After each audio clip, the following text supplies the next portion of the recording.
Hello everyone, this is Vijeta. Once again, I welcome you people on my channel Vijeta EduTalk. आज मैं फिर से आप लोगों के लिए एक पोएम लेकर आई हूँ. पोएम का नाम है अ लेजेंड ऑफ नॉर्थलैंड और इसके पोएट का नाम है फोबी कैरी. ये पोएम क्लास 9 एनसीईआरटी के क्लास 9 का पोएम नंबर 5 है, अ लेजेंड ऑफ नॉर्थलैंड. जैसा कि इसका पोएम के नाम से ही आप लोगों को समझ में आ रहा होगा, इसमें एक प्लेस का डिस्क्रिप्शन दिया गया है, वो है Northland. So without wasting time let's start with the poem. Away, away in the Northland, where the hours of day are few, and the nights are so long in winter that they cannot sleep them through. Away, away means दूर या काफी दूर. Few means बहुत ही कम संख्या में. Cannot sleep them through इस phrase का मतलब है सारी रात सोकर नहीं बिता सकते. Away, away in the Northland यानी दूर, बहुत दूर, नॉर्थलैंड में. Where the hours of the day are few, जहाँ दिन की घड़ियाँ बहुत कम होती हैं. And the nights are so long in winter that they cannot sleep them through. और जहाँ सर्दी की रातें बहुत लंबी होती हैं, इतनी लंबी होती हैं कि लोग वहाँ सोकर इसे पूरा नहीं गुजार सकते. यानी सोकर जब उठते हैं तो वहाँ रात ही रहती है, रातें वहाँ इतनी ज़्यादा लंबी होती हैं. Where they harness the swift reindeer to the sledges when it snows, and the children look like bears' cubs and in their funny furry clothes. Harness, harness यानी रेंडियर का स्लेज में जोड़ना. रेंडियर के गले में जो जैसे घोड़े की लगाम होती है ना, वैसे उसके गले में एक लगाम जैसी चीज़ डाली जाती है जिसे हार्नेस कहते हैं. स्विफ्ट यानी तेज चलने वाला. रेंडियर एक प्रकार का हिरन है जो कि ये जानवर हमेशा बर्फ वाले इलाके में ही देखने को मिलता है. स्लेजेस यानी बर्फ पर चलने वाली बिना पहियों की गाड़ी. फनी यानी विचित्र. फरी क्लोथ्स यानी जानवरों के बालों वाली खाल से बने कपड़े.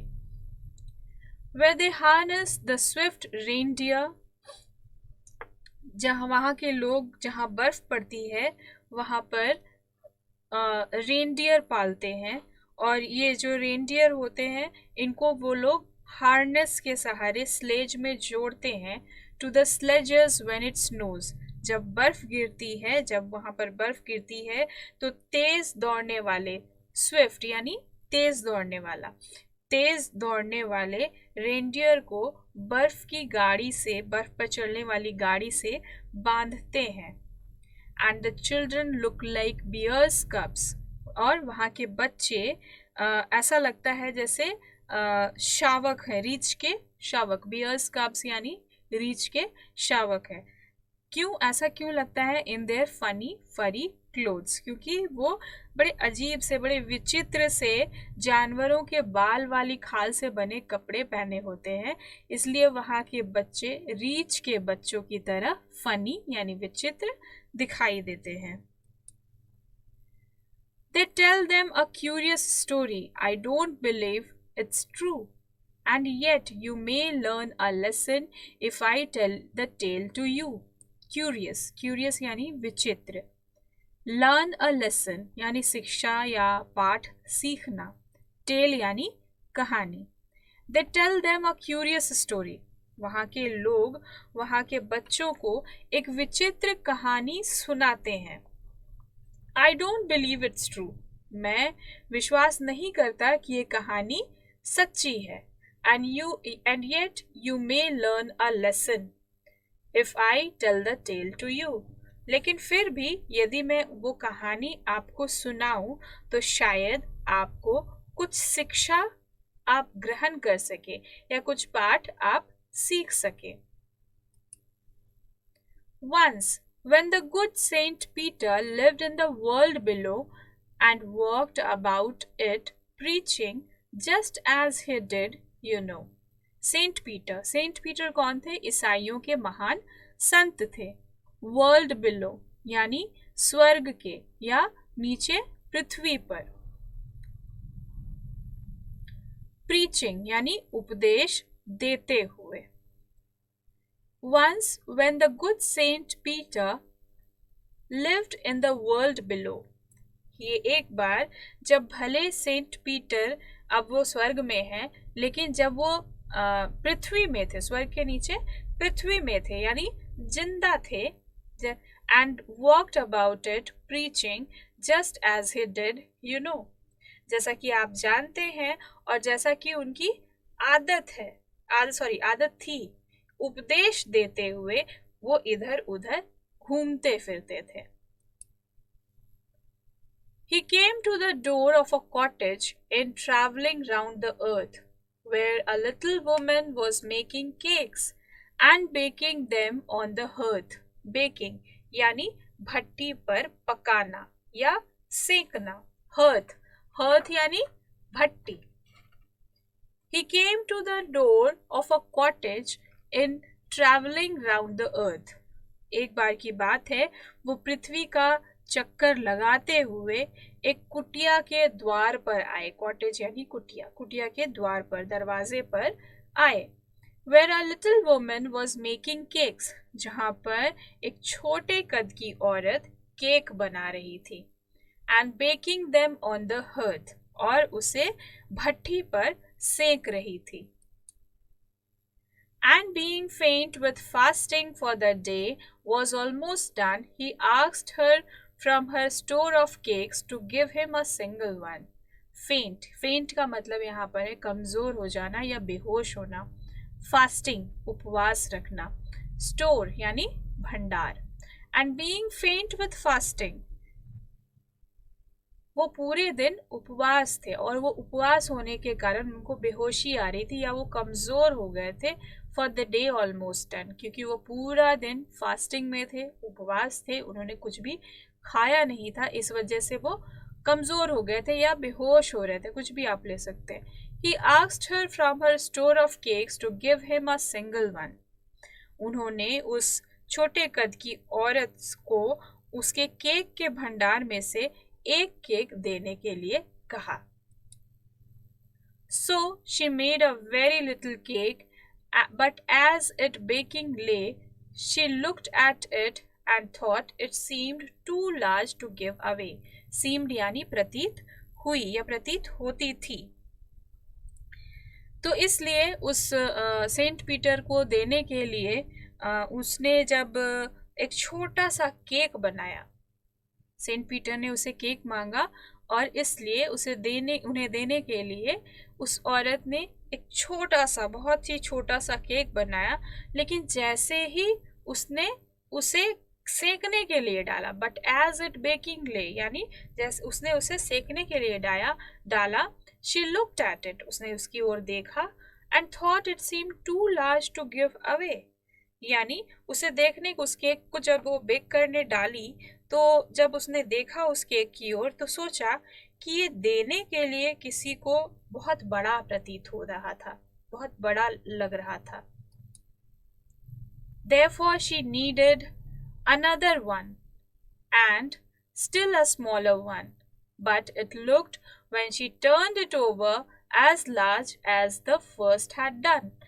Needed, यहाँ पर needed का स्पेलिंग मिस्टेक हो गया है, it is needed, KNEADED, needed यानी आटा गूंदा, turn it over यानी पलटा, the first had done यानी जैसी पहले बनी थी, therefore she needed another one, इसलिए उसने दूसरा केक के लिए आटा गूंदा, and still a smaller one, पहले से भी छोटा गूंदा, but it looked when she turned it over as large as the first had done, लेकिन जैसे ही उसने उस केक को पलटा तो उसे वो उतना ही बड़ा दिखाई दिया जितना कि जैसे कि पहले वाली बनी थी।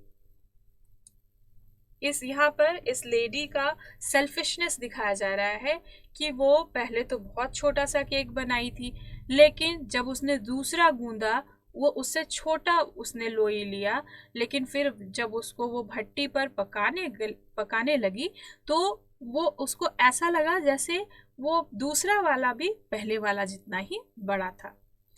Then she took a tiny scrap of dough and rolled it flat and baked it thin as a wafer, but she could not part with that. टिनी यानी छोटी सी, स्क्रैप यानी टुकड़ा, डो यानी गूंदा हुआ आटा या गूंदा हुआ आटा का लोई, वेफर यानी एक पतली सी गोल छोटी सी रोटी, पार्ट विथ यानी देना या जुदा करना. Then she took a tiny scrap of dough. अब उसने क्या किया, एक छोटी दूसरी छोटी केक के लिए और भी छोटा केक उसने पहला जो दो टुकड़ा था उससे भी छोटा केक का लोई का टुकड़ा उसने लिया. एंड रोल्ड इट फ्लैट, और उसे ढुलका कर उसे रोल करते करते वो चौरस बना देती है, उसे फ्लैट कर देती है. And baked it thin as a wafer, और उसे एक छोटी सी पतली गोल रोटी की तरह सेकती है. But she could not part with that, लेकिन उसे भी वो अपने हाथ से जुदा नहीं कर पाती है, उसे यानी देना नहीं चाहती है. उतनी पतली सी छोटी सी वेफर की तरह जो रोटी उसने बनाई, रोटी की तरह केक बनाई, वो उसको भी अपने आप से देना नहीं चाहती थी, अपने आप से जुदा करना नहीं चाहती थी. For she said, my cakes that seem too small when I eat of them myself are yet too large to give away. So she put them on the shelf. Shelf यानी अलमारी का खाना या अलमारी की ताक. For she said, my cakes that seem too small when I eat of them myself. क्योंकि उसने कहा कि मेरा केक जब मैं उन्हें खाती हूँ तो ये बहुत छोटे प्रतीत होते हैं. जब वो खुद खाती है तो उसे वो केक बहुत ही छोटे दिखते हैं, लेकिन are yet too large to give away, so she put them on the shelf. लेकिन अभी जब वो केक उसे किसी और को देने हैं तो उसे बहुत बड़े लग रहे हैं. इस प्रकार का विचार करके she put them on the shelf, और इस तरह का विचार करके वो केकों को ताक पर यानी अलमारी के ताक पर उसने रख दिया. Then good Saint Peter grew angry, for he was hungry and faint, and surely such a woman was enough to provoke a saint.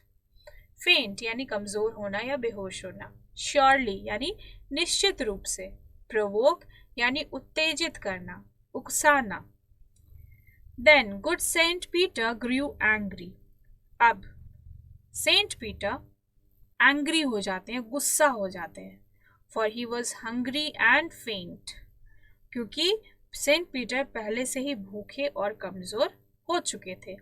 And surely such a woman was enough to provoke a saint, और निश्चित रूप से इस प्रकार की स्त्री एक संत को भी उत्तेजित करने के लिए काफी थी. And he said, you are far too selfish to dwell in human form, to have both food and shelter and fire to keep you warm. Dwell यानी रहना, human form यानी मानव रूपी शरीर, shelter यानी बचाव का स्थान या घर.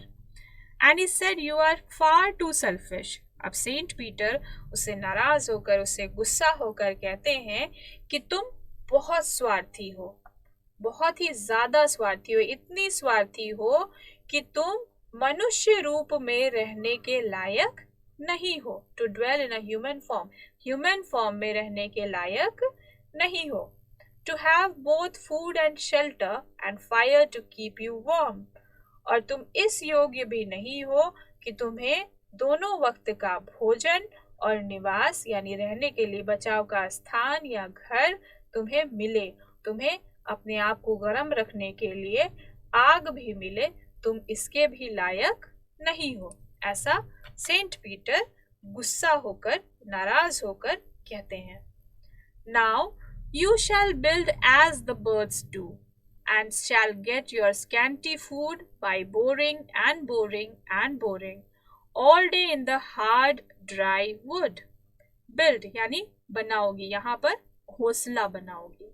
स्कैंटी यानी बहुत थोड़ा, बोरिंग यानी सुराख बनाकर.